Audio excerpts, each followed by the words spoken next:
નવતત્વ પ્રવચન નંબર 35. વિશ્વના સર્વજીવોનું કલ્યાણ થાવ, મંગળ થાવ એવી સુંદર ભાવનાથી આજના પ્રવચનની આપણે શરૂઆત કરીએ.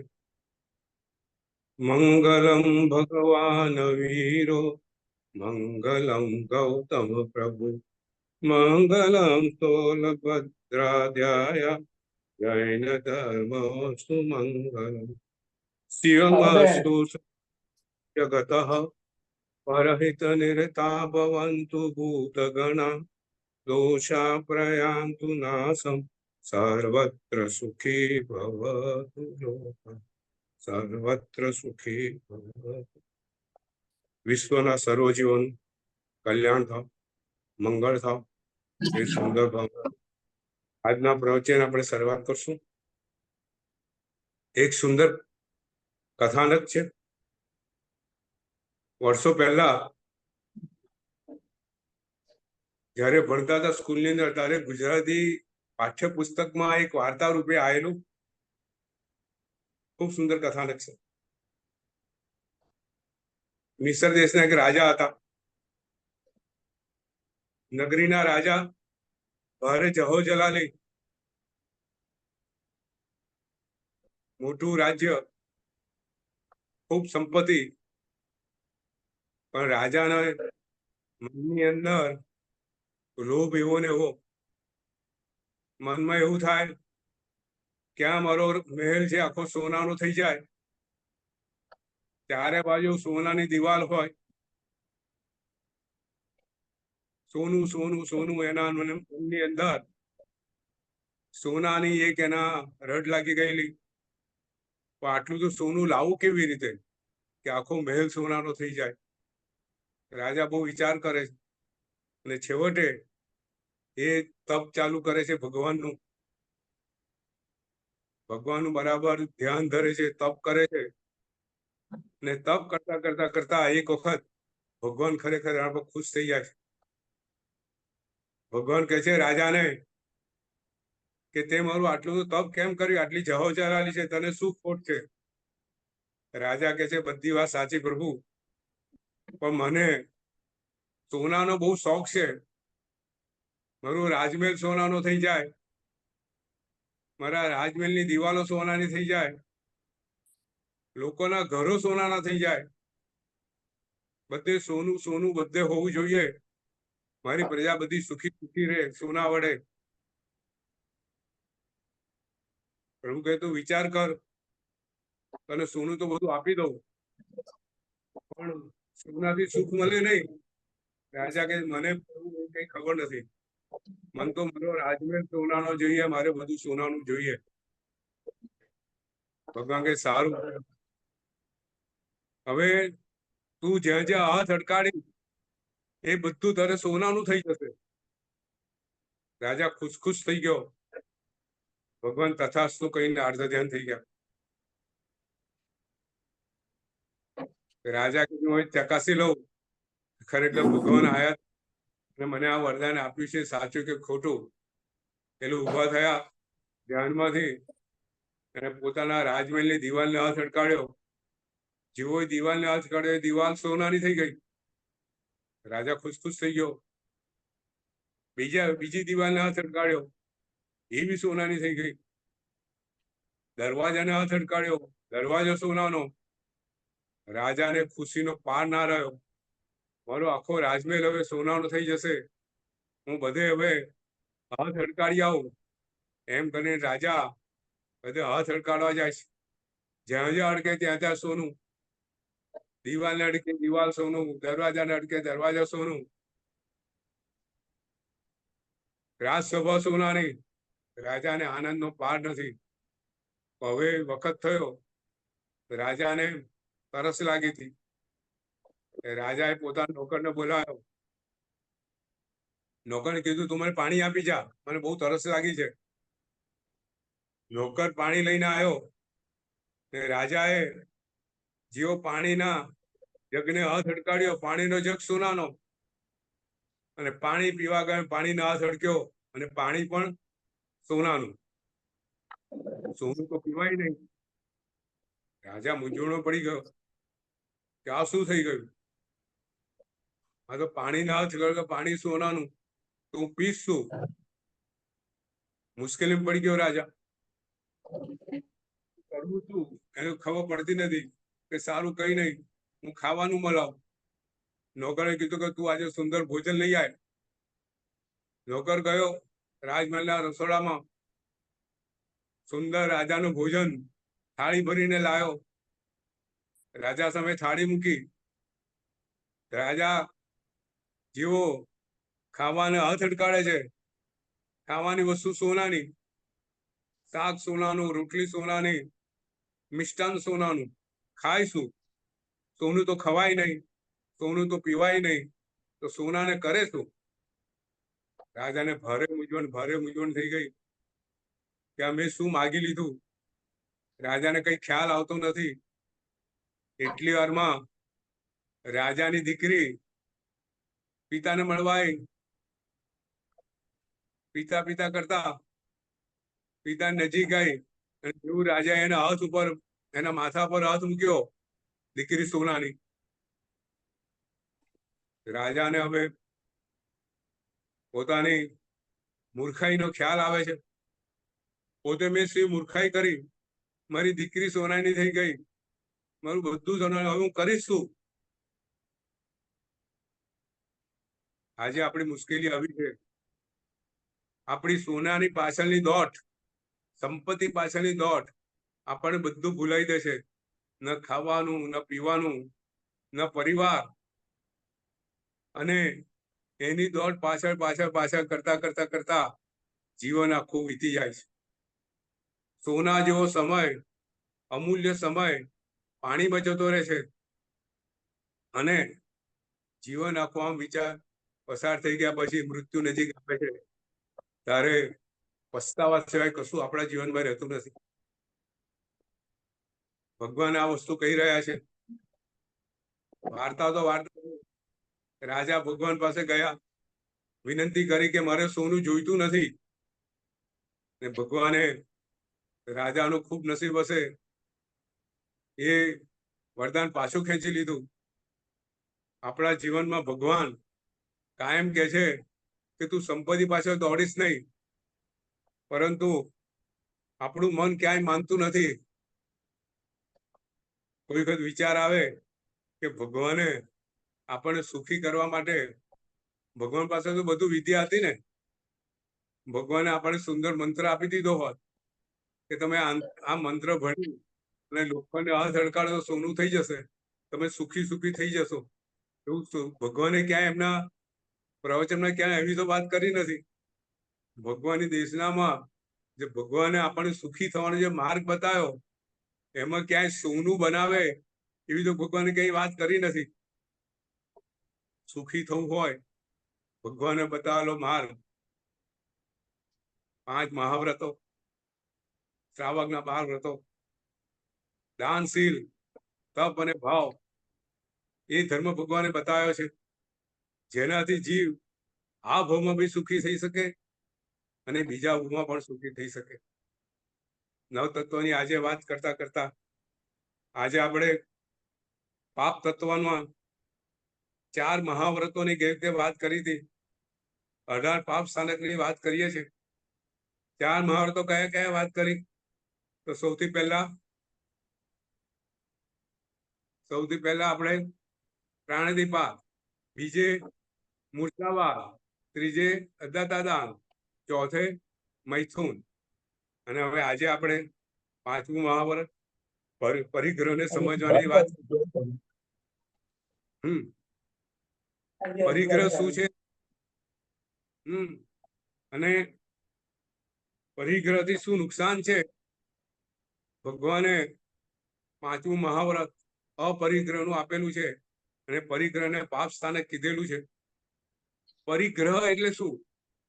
પરિગ્રહ 2 શબ્દનો બનેલો છે, પરી વત્તા ગ્રહ.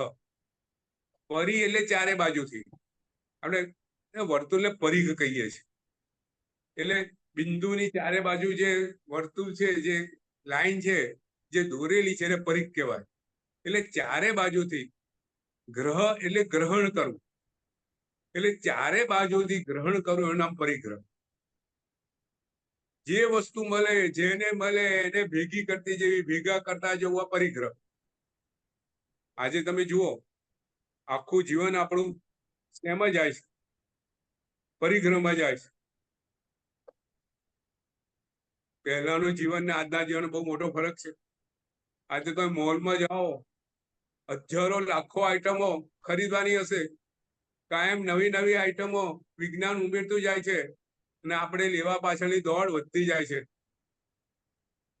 પહેલા ઘરમાં માંડ માંડ એક ચંપલ હતા, આજે તો ચાલવાના બૂટ જુદા, ઓફિસના બૂટ જુદા, દોડવાના બૂટ જુદા, ચંપલ જુદા, કેટલા કેટલા. આજે 7-7, 8-8 જોડી એક જણના થઈ ગયા. પહેલા લોકો ચાલીને જતા હતા, સાયકલ પણ હતી નહીં. બધે જ્યાં જવું હોય બધે ચાલીને જવાનું, જગ્યા નાની બધું મળી જાય. અમને અમારો ભૂતકાળ યાદ આવે છે. પોળમાં રહેતા હતા તો ક્યારે સાયકલની જરૂર પડી નથી. છેક કોલેજમાં આવ્યા ત્યારે સાયકલની જરૂર પડી. બધી વસ્તુ નજીકમાં હોય, ચાલીને જવાનું હોય, સ્કૂલે ચાલીને જવાનું હોય, ઉપાસને ચાલીને જવાનું હોય, શાકભાજી ચાલીને આવે, બધી વસ્તુ ચાલો અને મળી જાય. અને આજે સ્કૂટરની કિક મારવી પડે, કોઈ બી વસ્તુ લેવા જવું પડે, ગાડીમાં જવાનું હોય. આખું જીવન બદલાઈ ગયું. આખું જીવન પરિગ્રહથી ભરાઈ ગયું. સંપત્તિ, મકાન, ગાડી, કપડા, કેટલા કપડા. અમારા એક મિત્ર હતા, એમના પત્ની ખૂબ પૈસો, તો એક વખત એમની ઘેર ગયા. એના પત્ની કે અમારા વાઈફને કીધું તો મારી તમને સાડીઓ બતાવો. તો કેટલી સાડીઓ, 250-300 સાડીઓ છે નવી નવી. ક્યારે પહેરતા હશે પ્રશ્ન છે. પણ આ લોભ, આ પરિગ્રહ, જે મળે એ ભેગા કરતા જવું. આપણે ત્યાં ખૂબ સુંદર ભગવાન મહાવીર સ્વામીના દેશનો એક દાખલો આવે છે, પુણ્ય શ્રાવકનો. પ્રભુએ જેનું સામાયિક બધે વખાણ્યું, જાહેર સભામાં જેના સામાયિકના વખાણ કર્યા કે સામાયિક તો પુણ્ય શ્રાવક નું હોજો. એ પુણ્ય શ્રાવક એક વખત ખૂબ શ્રીમંત હતો, ધનવાન હતો, પુષ્કળ મોટો ધંધો, રાજગરી નગરીમાં વિશાળ એનું સામ્રાજ્ય ધંધાનું. અને ભગવાનનો એક જ ઉપદેશ પરિગ્રહનો એનો સાંભળ્યો અને ત્યારથી જ એ દિવસથી પરિગ્રહના પાપને એને લાગી આવ્યું કે આ પરિગ્રહ કેટલા પાપ કરાવે છે. અને એ દિવસથી એને બધો ધંધો ત્યાગ કરી દીધો, છોડી દીધો, બધી સંપત્તિનું દાન આપી દીધું. અને કેટલે સુધી કે પોતે કાયમ સવારે પોતે રૂની પુણ્યો બનાવે, એ પુણ્યો લઈને વેચવા જાય અને વેચે. અને જે એ વખત ખાવા જેટલા પૈસા આવે એટલા પૈસા લઈને ઘેર આવે, એમાંથી ખાવાનું બને. એક દિવસે એમનો ઉપવાસ હોય, એ દિવસે એમના પત્નીનું એકાશનું હોય, બીજે દિવસે એને એકાશનું, પત્નીનો ઉપવાસ. આટલો જ પરિગ્રહ. પોતે જાય, કમાવે, એ પૈસાનું ખાવાનું લાવે, બસ આ એનું સંપત્તિ. ભગવાને એનું સામાયિક એમને નથી વખાણ્યું. આ પરિગ્રહના દોષ મોટા. પ્રથમ તો એ થાય કે આ પરિગ્રહ આપણે કરીએ છીએ શેના માટે? પરિગ્રહ કરવાનું કારણ શું? આપણને વિચાર આવે ને કે આટલો તો પરિગ્રહ આપણે કરીએ. સૌથી પહેલા તો લોભ વૃત્તિ બસ. લોભ, આ લઉં તે લાવું, વધારું. પછી બીજું કારણ શું? દેખાદેખી. બીજાના ઘરમાં તમે આજે સરસ નવી ગાડી લાયા, મારુતિ 800, તમારા પૈસા અને તમારી જરૂરિયાત મારુતિ 800 ની હતી, તમે ખુશ થઈ ગયા. મારા ઘરમાં આજે ગાડી આવી અને લોકોને બતાવવા લાગ્યા કે જો સાયકલ ને બદલે હું ગાડીમાં ફરું છું, મારુતિ 800. અને મહિનો 2 મહિનો નહીં થયો હોય અને બાજુમાં પાડોશી તમારે મોટી ગાડી લઈ આવે, એસયુવી લઈ આવે, પછી તમારું મન શું થઈ જાય? એ જ મારુતિ ગાડી તમને ગમે નહીં. દેખાદેખી પૈસા ના હોય તો બેંકમાંથી લોન લઈ ને મોટી ગાડી લાવો. આજે દેખાદેખી બહુ ચાલે છે. પરિગ્રહનું કારણ દેખાદેખી છે. નાનું મકાન છોડી અને પૈસા મોટા મકાનમાં જરૂરિયાત હોય કે ના હોય, ઘરમાં 2 જણ હોય 3 જણ હોય તોય કેટલા મોટા મોટા મકાનો. કોઈની ઘેર જઈએ તો આશ્ચર્ય થાય કે ઘરમાં 2 જણ જ રહેતા હોય, પણ મકાનના રૂમ કેટલા હોય? તો 4 થી 5 બેડરૂમ હોય. તો કરે શું? કશું ના હોય. ઘરમાં નોકર હોય, એ બધી કાળજી લે. આજે પરિગ્રહ, દેખાદેખી, લોભ વૃત્તિ, આસક્તિ, વસ્તુની બરાબર ને? આજે પરિગ્રહ તમે જુઓ, વસ્તુ આપણે કેમ ખરીદીએ છીએ, બહાર કેમ જઈએ છે? બહાર લેવા આપણી જરૂરિયાત તમે જુઓ ને, આજે જરૂરિયાત બહુ ઓછી છે, પણ જરૂરિયાત કરતા ન જોઈતી વસ્તુ ઘરમાં ગમે ત્યારે આવી જાય. એના માટે દોડાદોડી થાય. જીવન આખું એક વસ્તુ લેવા પાછળ જાય. ભગવાને બહુ સુંદર વાત કરી છે કે આ ભવસાગરની અંદર આ જીવ છે ને, વહાણ જેવો છે, હોડી જેવો છે. હવે હોડીમાં જરૂરિયાત કરતા વધારે ભરીએ તો શું થાય? હોડી ડૂબી જાય. એવી રીતે આ પરિગ્રહ છે ને, એ ભાર છે. એ જેમ ભાર વધારતા જાઓ ને, તો આપણે સંસારની અંદર ડૂબી જઈએ. એટલે આ સંસારનો ક્યારે અંત ના આવે.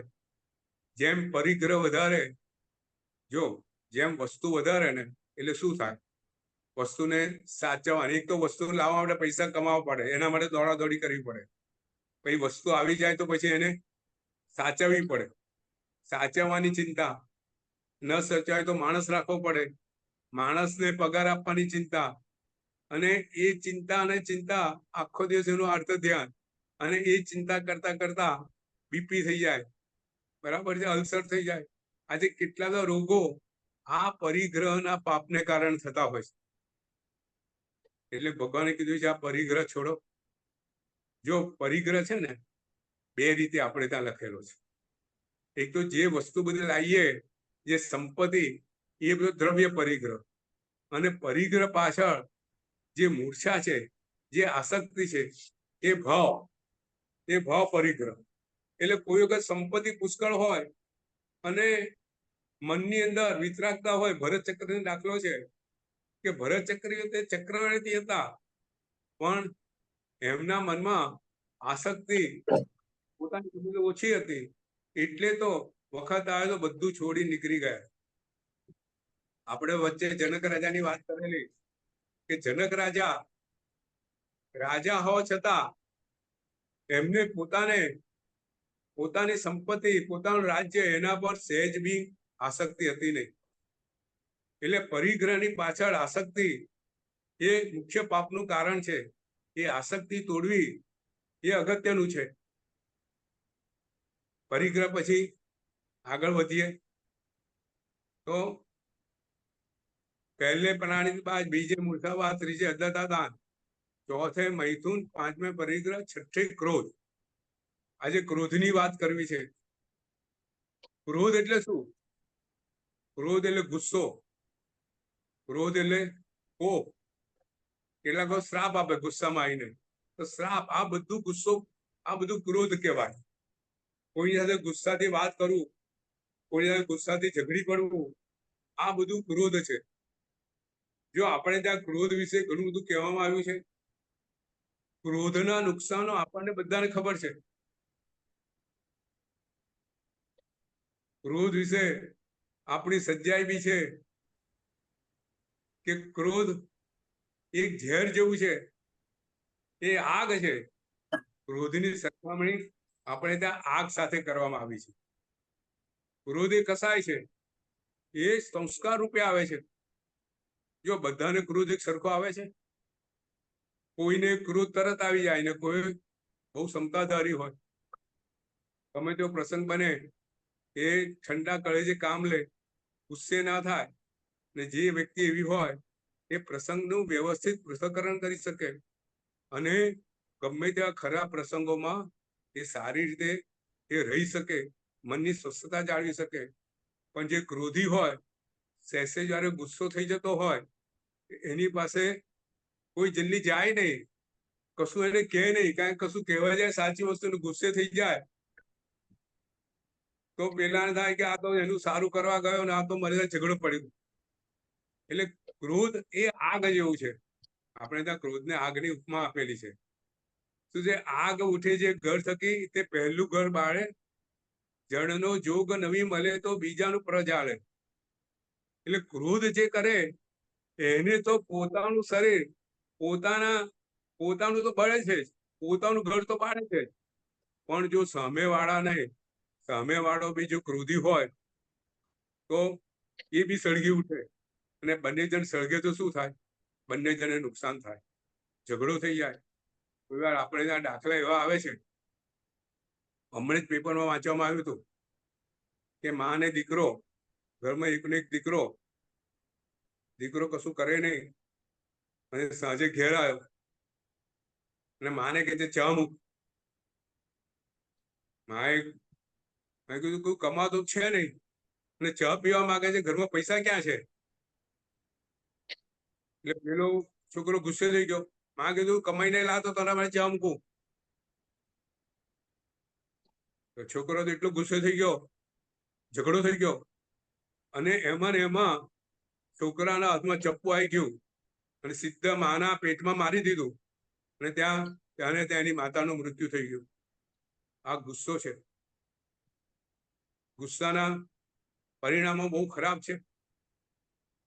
જો સૌથી પહેલા તો એનું સામાજિક પરિણામ જોઈએ કે જે વ્યક્તિ ક્રોધી હોય ને એને સમાજની અંદર ખબર પડી જાય કે ક્રોધી છે તો એની સાથે કોઈ જલ્દી સંબંધ બાંધે નહીં.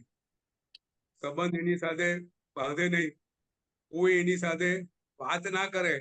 એટલે સૌથી પહેલું તો સમાજની અંદર એકલો અટુલો પડી જાય.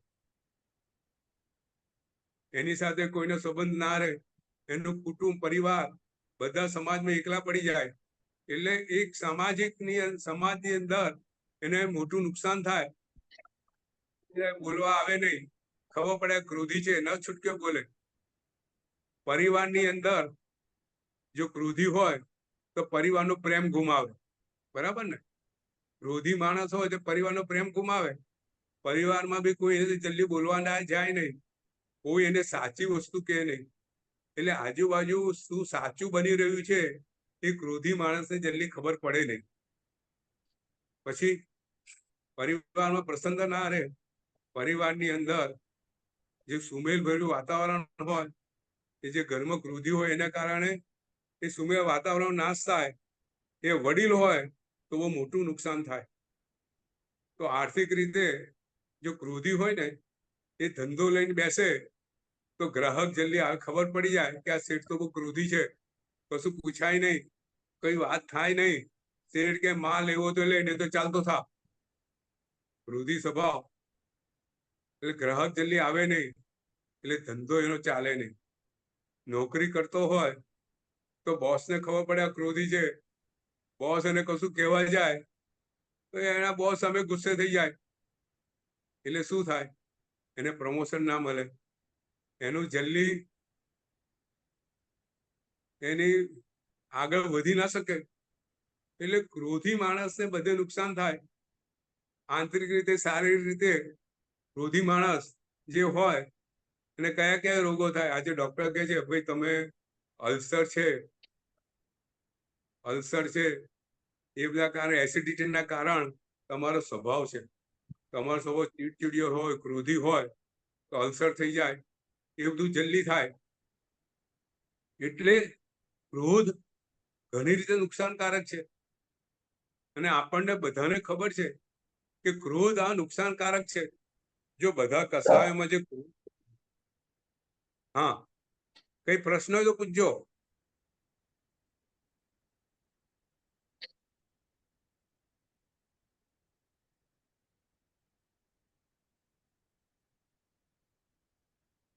संतोष बेन, कई प्रश्न है तो पूछ लेना।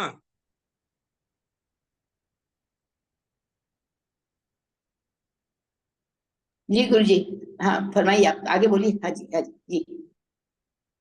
तो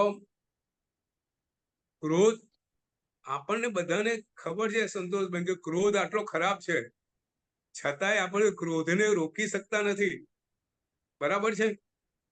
આપણને ખબર છે કે ક્રોધ આટલો ખરાબ છે, છતાં આપણે રોકી શકતા નથી, તો એનું કારણ શું? પ્રશ્ન થાય ને સંતોષભાઈ કે ભાઈ આ ક્રોધ છે આટલો બધો આવે છે, પહેલાના સંસ્કાર કામ આવે છે આમાં. હા, તો જો આપણને છે ને શાસ્ત્રએ 4 મેજર વસ્તુ બતાવી છે કે ભાઈ ક્રોધનું કારણ શું. સૌથી પહેલું તો અપેક્ષા. આપણી અપેક્ષાઓ પુષ્કળ હોય છે અને અપેક્ષા સંતોષ ના થાય એટલે આપણને ક્રોધ આવે. દાખલા તરીકે બાપને પુત્ર હોય નાનો ભણતો હોય, એના પર અપેક્ષા હોય કે છોકરો ફર્સ્ટ ક્લાસ પાસ થશે.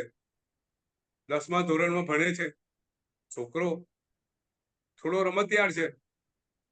બાપને ઈચ્છા હોય કે છોકરો ફર્સ્ટ ક્લાસ આવે, એને રેન્ક આવે, અને છોકરાનું જો રિઝલ્ટ લઈને આવ્યો હોય અને રેન્ક આવવાને બદલે એને સેકન્ડ ક્લાસ આવે તો બાપને શું થાય? ભયંકર ગુસ્સો આવે. આજે એવા પ્રસંગો બને છે કે મા બાપની અપેક્ષા હોય છોકરાઓ ખૂબ માર્ક લાવે, પહેલો નંબર આવે, અને છોકરાઓનો ઘરમાં આવે રિઝલ્ટ લઈને અને એ પરિણામ ના આવે, મા બાપ એટલા ગુસ્સે થઈ જાય અને છોકરાઓ કોઈ વખત એને આપઘાત કરી દેશે છે. આજે પેપરમાં ઘણા દાખલા વાંચવામાં આવે છે કે મા બાપ છોકરાને પરિણામ સારું નહીં આવ્યું અને એને લડ્યા, એને ઠપકાર્યો, અને છોકરાએ તરત મા બાપ નતા તો તરત આપઘાત કરી લીધો. એટલે અપેક્ષાઓ, તમારી અપેક્ષાઓ બીજા પ્રત્યે જેટલી હોય એ પૂર્ણ ના થાય એટલે ગુસ્સો આવે. એટલે સૌથી પહેલું અપેક્ષા બીજા માટે રાખવી નહીં. જેમ અપેક્ષાઓ ઓછી તેમ ગુસ્સો ઓછો. પછી બીજું અહંકાર. આપણામાં જે અભિમાન છે ને આપણને ગુસ્સો કરાવે. અભિમાન શું કરે? કોઈ વસ્તુ કોઈ માને નહીં, એટલે અહંકાર હોય, આપણો અહંકાર ગવાય એની એટલે એને ઝઘડો થાય, ગુસ્સો થાય. મેં તને કીધું તે મારી વાત સાંભળ્યું નહીં, એ ઝઘડો કરે, એ ગુસ્સો કરે, ક્રોધ કરે. એટલે અહંકાર એ ક્રોધનું કારણ. ત્રીજું કારણ આગ્રહ, કદાગ્રહ. આપણી વાત ઉપર આપણે પકડી રાખીએ, બરાબર ને? કેટલીક વાત એવી હોય, ગમે તો ઘરમાં થતું હોય, ભાઈ તારે આમ કરવું જ પડશે, પેલું કે આવું નહીં થાય. કેમ ના થાય? આપણે આપણો મુદ્દો પકડી રાખીએ, એને આગ્રહ કરીએ એટલે ઝઘડા થાય. આજે તમે જુઓ કે સમાજની અંદર, પરિવારની અંદર ઝઘડાનું એક મોટું કારણ હોય તો કદાગ્રહ છે. પકડેલી વાતને છોડીએ નહીં ચારે બાજુ, અને એને કારણે આજે ઝઘડાઓ ખૂબ વધી ગયા છે. સંસારમાં, સમાજમાં, બધે તમે જુઓ કે પકડેલી વાત પકડવાને કારણે ઝઘડાનું મૂળ ચારે બાજુ છે. ઘણા દાખલા છે. અને ચોથું કારણ આસક્તિ. વસ્તુ પ્રત્યેની આસક્તિ. કોઈ એને લઈ જાય વસ્તુ એટલે ગુસ્સો ચડે. આસક્તિનો એક ખૂબ સુંદર દાખલો છે કે એક ચીનના રાજા હતા, એને કાચની વસ્તુ સંગ્રહ કરવાનો બહુ શોખ. દુનિયાભરથી બધી કાચની વસ્તુઓનો સંગ્રહ કરી, જાતની વસ્તુઓ, અદ્ભુત વસ્તુઓ. અને બધું વસ્તુ લાયા, એને જાળવવી તો પડે ને, એટલે નોકરને રાખ્યો. નોકરને તો રાખ્યો, પણ કાચની વસ્તુ કાયમ સાફ કરવાની, પાછી મૂકવાની. અને એક વખત નોકરના હાથમાંથી એક કાચની આઈટમ પડી ગઈ. રાજાને ખબર પડી. રાજા એકદમ ક્રોધાયમાન થઈ ગયો અને ત્યાં એ નોકરને પોતાની તલવાર વડે મારી કાઢ્યો. આસક્તિ જોયું આ. પછી રાજાએ ફરી જાહેરાત કરી કે ભાઈ મારી વસ્તુ સાચવવા માટે માણસ જોઈએ છે. બીજો માણસ આવ્યો, આ કાચની વસ્તુ છે, બહુ જાળવે, છતાંય ફરી ગઈ. ફરીથી રાજાનો ગુસ્સો આસમાને ચડી ગયો અને બીજા માણસને બોલાવી અને તેને ત્યાં એને મૃત્યુની સજા કરવામાં આવી. હવે કોઈ નોકર આવે નહીં. હવે રાજ્યમાં ખબર પડી ગઈ કે આ વસ્તુ સાચવવા જઈએ, જો છૂટી ગઈ તો મૃત્યુ નજીક છે. કે રાજા ગમે તેટલો પગાર આપે, પૈસા આપે, પણ કોઈ તૈયાર ના થાય. એક માણસ હતો, બહુ હોશિયાર હતો. એ રાજા પાસે આવ્યો. રાજાએ કીધું વસ્તુ એક બી તૂટવી ના જોઈએ, તું માગે એટલો પગાર આપીશ. પેલા એ પગાર લીધો. થોડો વખત થયો અને એક દિવસ પેલા માણસે રાજાને લાકડી વડે કાચની બધી વસ્તુ તોડી કાઢી. રાજા તો ગુસ્સો કરીને કેટલો ગુસ્સો કરે, દોડતો દોડતો આવ્યો. પેલા કીધું ત્યાં શું કર્યું? તે પેલા કીધું રાજા, એક વસ્તુ તૂટે અને એક માણસ મરે, તેના કરતા મેં બધી વસ્તુ તોડી નાખી. તમે મારો તો મને મારી કાઢો, બીજા બધા માણસો બચી જશે. રાજાની આંખ ખુલી ગઈ, પસ્તાવાનો પાર ના રહ્યો. હવે આસક્તિ ક્રોધ કરે એવું શાસ્ત્ર કહે છે. એટલે ક્રોધ નામનો કસાય નુકસાનકારક છે. ઘણા દાખલા છે પેપરમાં ગુસ્સાને કારણે થતા અઢળક દાખલાઓ આપણી સામે છે. હવે આપણે આગળ વધીએ. ક્રોધ પછી संतोष बहन, क्रोध के बाद में क्या? पहले प्राणिकबाज, बीजे मूर्छावाद, त्रीजे अदादान, चौथे मैथुन, पांचवें परिग्रह, छठे क्रोध, सातवें मान. सातवें मान मतलब मान એટલે અભિમાન, અહંકાર, વટ. આ બધા કસાય છે. આપણે બધી વાત કરશું કે ક્રોધ પછી અભિમાન. આજે માણસને શું નડતું હોય છે? જો ક્રોધને છે ને આપણે ત્યાં આગની ઉપમામાં આવે છે. ક્રોધ કેવો હોય છે સંતોષબેન? આગ જેવો. પોતાનું બી સળગાવે, બીજાનું બી સળગાવે. તો અભિમાન કેવું છે?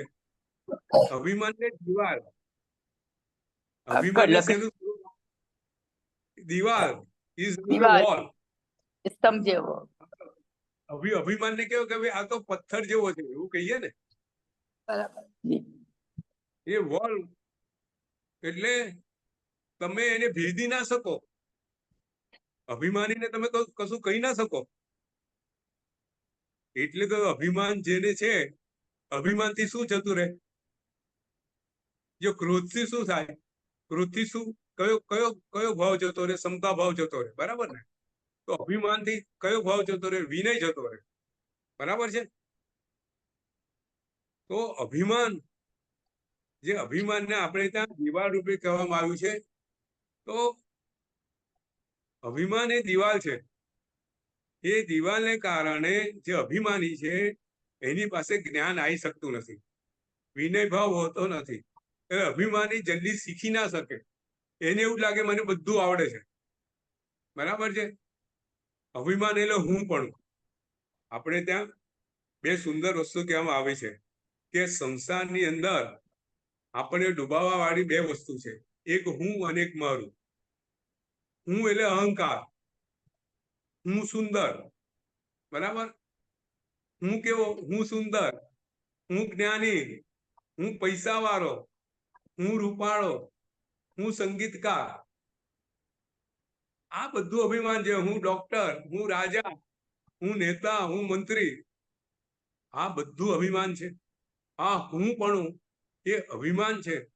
આપણે ત્યાં મદ, એને બીજું નામ મદ આપ્યું છે. ઘણા પ્રકારના મદને આપણે કીધું છે.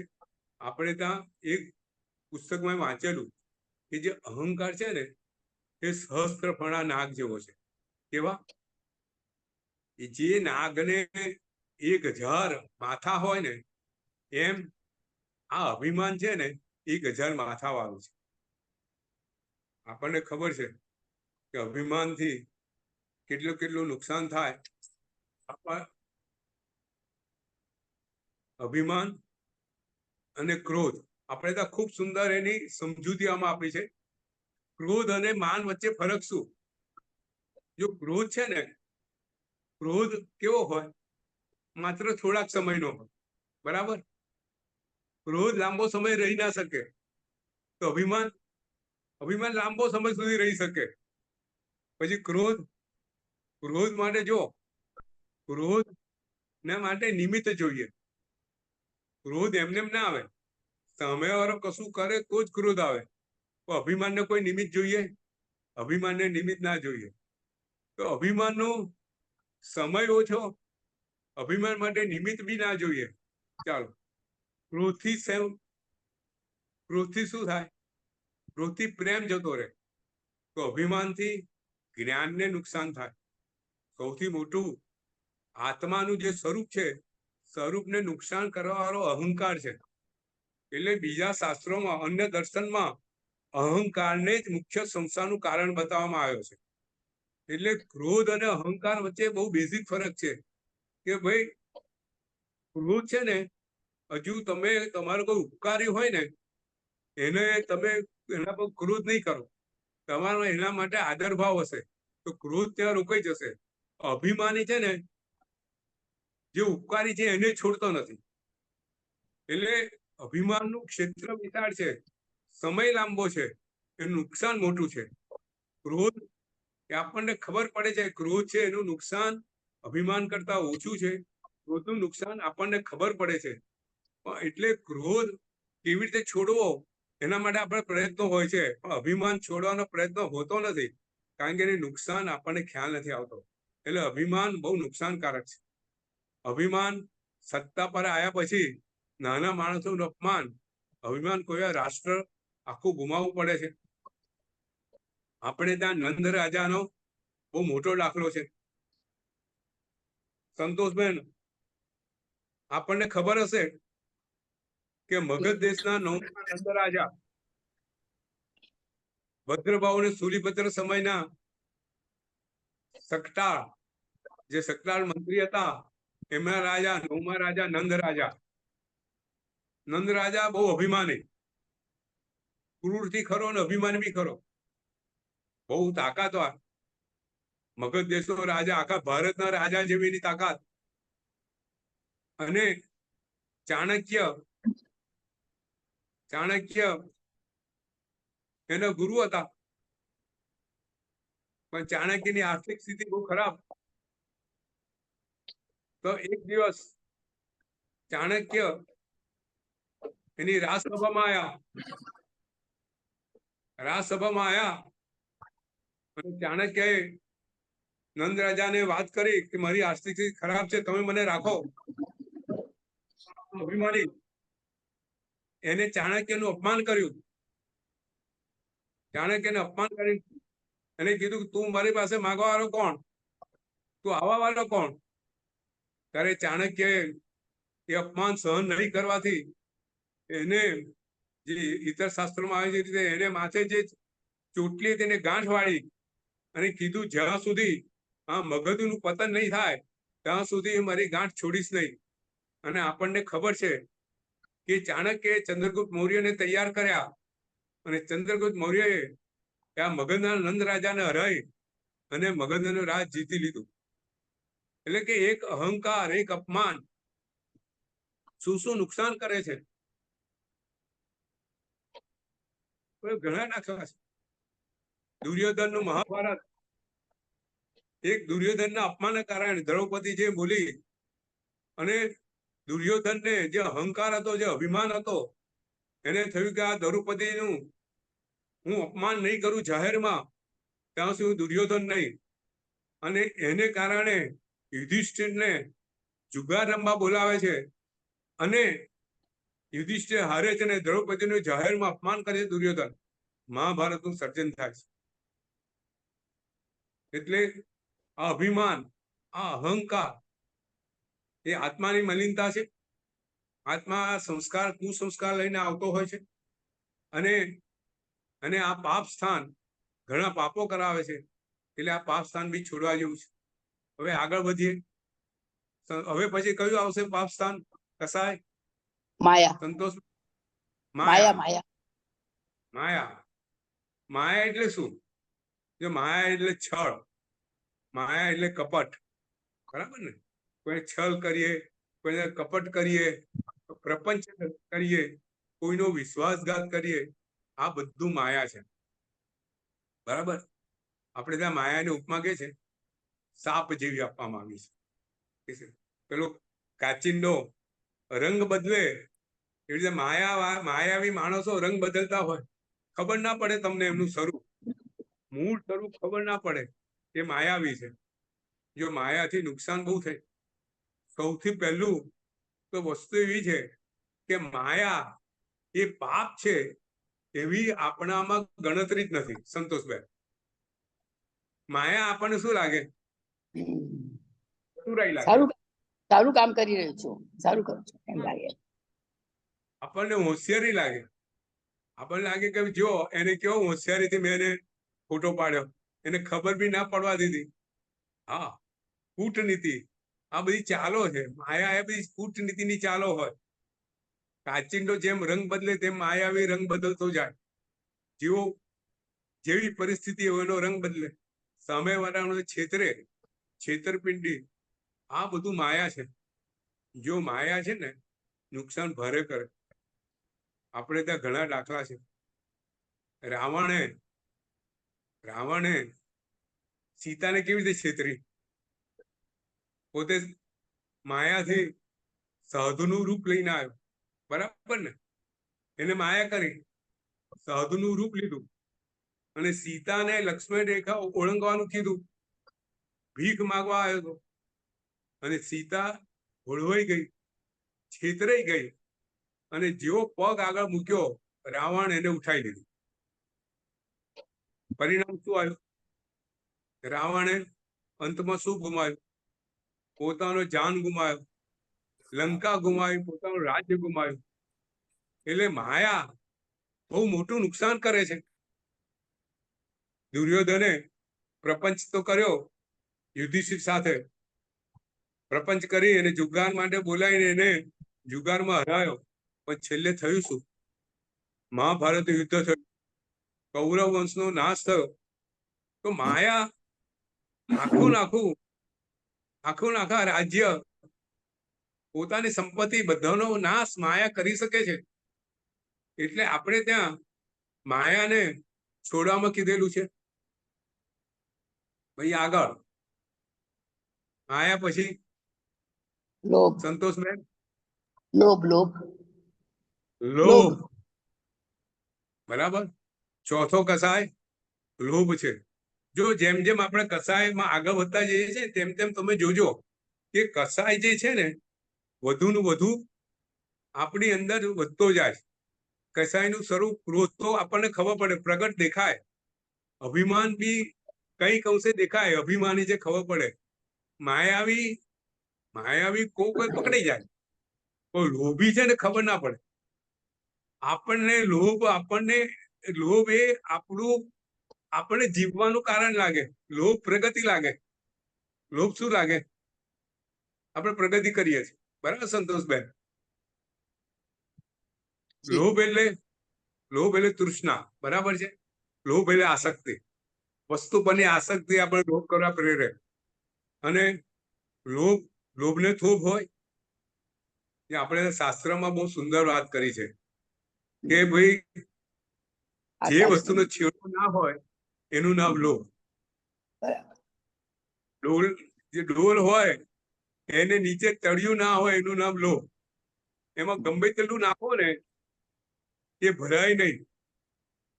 આપણે ત્યાં લોભને સાગરની ઉપમામાં આવે છે. સાગરમાં ગમે તેટલી નદીઓ છલવાય, સાગર ક્યારેય ભરાય નહીં. એટલે જે લોભી હોય છે એનું ક્યારેય મન ભરાય નહીં. આજે તમે જુઓ, આપણા જીવનમાં બી જુઓ કે આપણને પહેલા સાયકલ જોઈતી હતી. ચાલતા હતા કે ભાઈ સાયકલ આવે તો સારું, સાયકલનો લોભ. સાયકલ આયા પછી સ્કૂટર આયા પછી ગાડી, અને હવે નાની ગાડી નહીં, મોટી ગાડી, અને મોટી ગાડી હવે એક નહીં, હવે 2 ગાડી.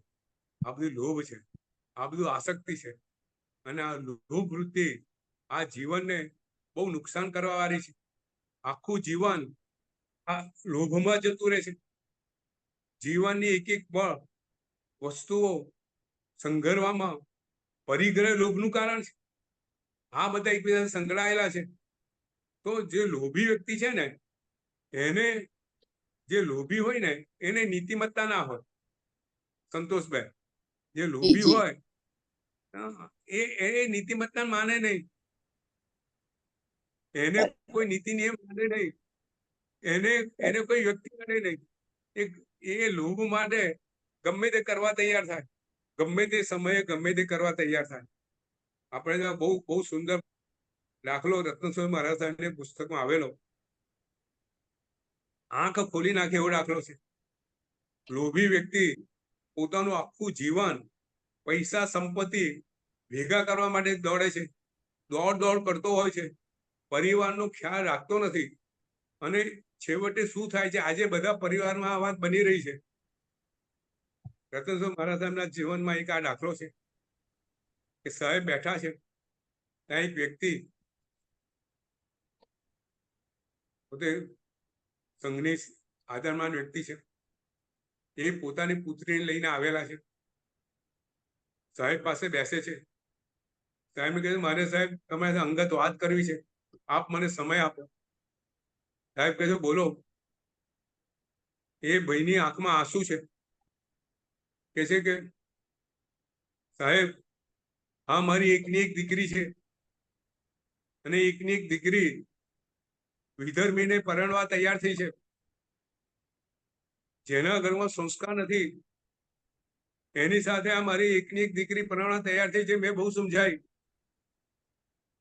આવવાની ઘેર જવાય નહીં. આપણો ધર્મ, આપણું કુળ, આપણા સંસ્કાર બધાનો નાશ થશે. આ દીકરી માનતી નથી. આપ મારા સાહેબ એને સમજાવો. દીકરી યુવતી મોઢું માથું નીચે નાખીને બેઠી છે. મારા સાહેબ દીકરીને પૂછે છે કે તારે કશું કેવું છે? ત્યારે દીકરી કહે છે કે મારા બાપાને પૂછી જુઓ કે એની સંપત્તિ એમને કેટલી ભેગી કરી છે. 100 કરોડની સંપત્તિ છે એમની પાસે, પણ આ 100 કરોડ સંપત્તિ ભેગા કરવા માટે એમને એમના જીવનના મને 100 કલાક પણ આપ્યા નથી. 1 કલાક મારી પાસે બેઠા નથી. દીકરી, તું શું કરે છે? તું શું ભણે છે? તું ક્યાં જાય છે? તારા મિત્રો શું છે? તારામાં સંસ્કાર શું છે? એને માટે એમને 1 મિનિટ મને આપી નથી. હવે આજે જ્યારે મને એક છોકરો ગમી ગયો છે, ભલે વિધર્મી છે, પણ મને જે મા બાપે મારા સંસ્કાર માટે 1 સેકન્ડ, 1 પૈસો, કશું ખર્ચ્યું નથી. હું વિધર્મીને પરણ્યા વગર રહેવાની નથી. વાત આ છે કુટુંબની, પરિવારની, આપણા બધા પરિવારોની. બાળકોને સંસ્કાર માટે નથી આપણી પાસે સમય, નથી આપણી પાસે પૈસો, નથી આપણે એને કોઈ પ્રેરણા આપતા, અને છેવટે પરિણામ એ આવે છે, એકનું એક બાળક હોય તો બાળક 1 કે 2 જ હોય, એ મોટા થાય, નથી મા બાપને સાચવતા, નથી મા બાપની વાતો માનતા, એવાની ઘેર જાય છે કે જ્યાં મા બાપ પગ પણ ન મૂકી શકે. આ હકીકત છે. લોભ, અહંકાર, માયા, આ બધા કસાયો, 4 કસાયો છે. આપણે ત્યાં આ 4 કસાયો કીધેલા છે. આ 4 કસાયો સંસારમાં ડુબાડે છે. સંતોષભાઈ, કસાય તો તમને ખબર છે. કસાય એટલે શું? કસ વત્તા આય. કસ એટલે સંસાર, અને આય એટલે આવક. જેનાથી સંસાર વધે એનું નામ કસાય. બરાબર ને? જી. ચાર કસાય છે. ચાર કસાયો જે પાપ સ્થાનકો છે, આ ચાર કસાય એ આપણા પાપ વધે છે, આપણે સંસાર આપણો વધે છે. એટલે ચાર પાપ સ્થાનકો છોડવાને કીધેલા છે.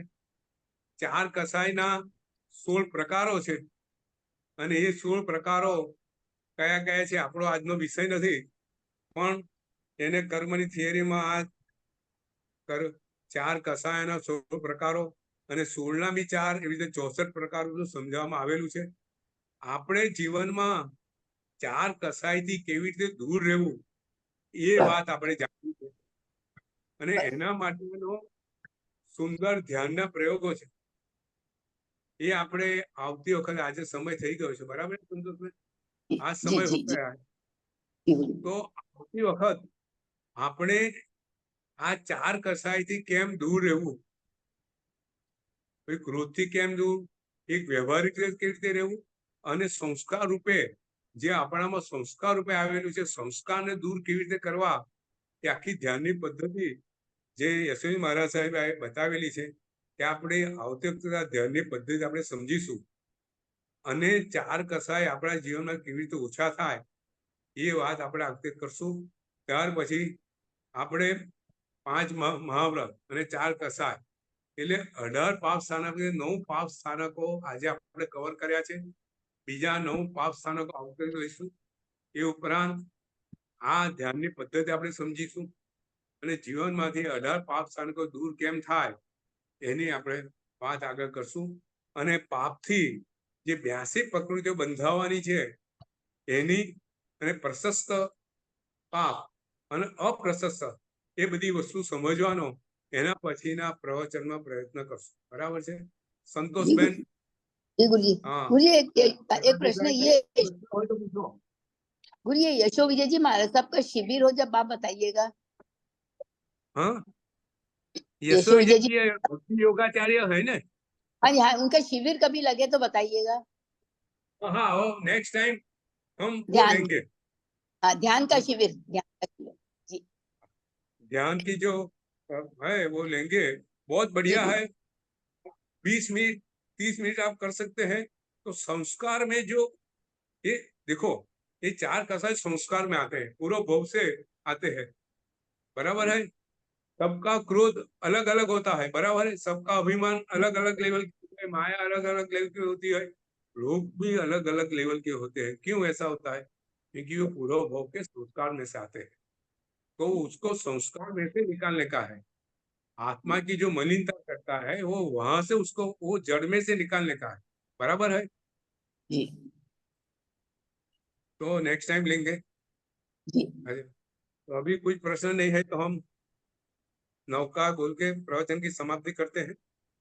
जी नमो नमो अरिहंताणम, नमो सिद्धाणम, नमो आयराणम, नमो वज्रायणम, नमो लोये संपसाहु, नमे सो पंच नमुकारो, सब भाव पणासणो मंगलानंच सुभेसिम परमम हरिंदर। જેના આજ્ઞા વિરુદ્ધ જે કંઈ બોલાયું હોય તે સવી મનોવચન કાયા કરી ક્ષમા. સર્વને પ્રણામ. प्रणाम गुरुजी, प्रणाम प्रणाम गुरुजी, नमो नमः। बधाने प्रणाम।